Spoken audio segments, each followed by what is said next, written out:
Mahtumullah tamamdan surat keşfi.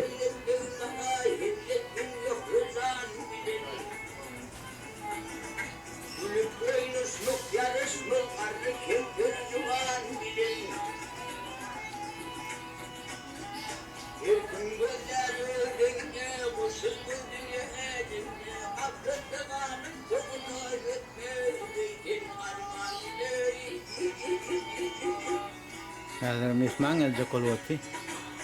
Oğlum da otur bilen gelecek. Dedi otur şeyliydi. Şaşık anı vermiş. Bilen bolur dedim. Oğlan göğün takmadılar. Göğün iyiydi şey. Oturmağına. Deni yağın yakıdağını. Yağına yağacağım böyle. Hava karamık.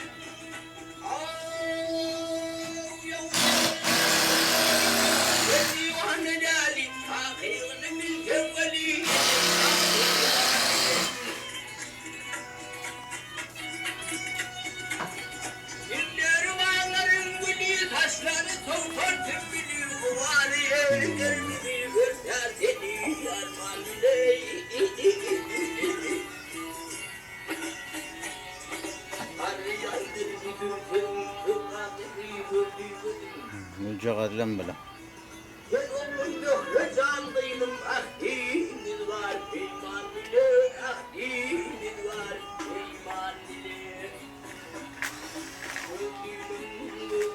Yine aşağı Türk koydum.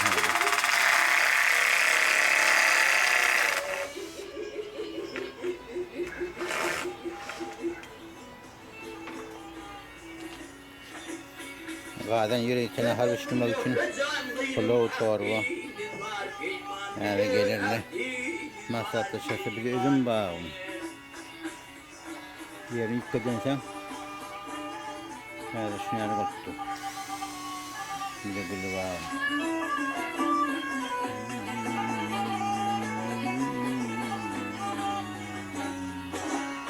O da aşağı.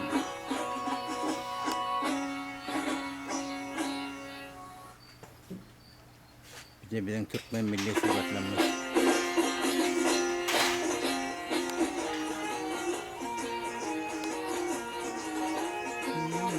Sallana, sallana, sallana.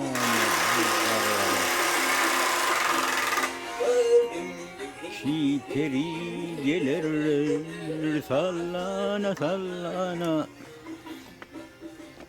Aşığının gönlüne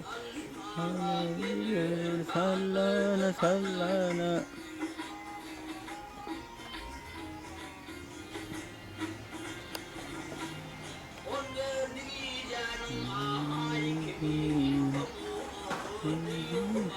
Dedim çay koymak için. Vaktine de o. Şimdi hadi şaşırtmışlar. Şimdi bu kadının yeri başka bir kadın. İkinci kadının. Şeydi özgü olma hoşatıp yüz. Yağıt yoktu, yağıt değiller. Ne yapacaksın? Akbalmışsın yani orada.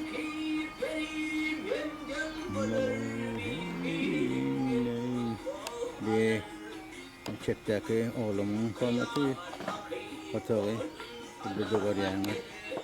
Hem Hazreti Kanı hem Türkçüleniyor. Üç tavuk. Yukarıda üç tavuğu var. Aşağıda da mihmane öyle. Ondan aşağıda da yerdemin yapadıval ya ki ammar diye. Şunu yerle bir yaşayışını durmuş. Berde de orada yürüysen full giden deniz var.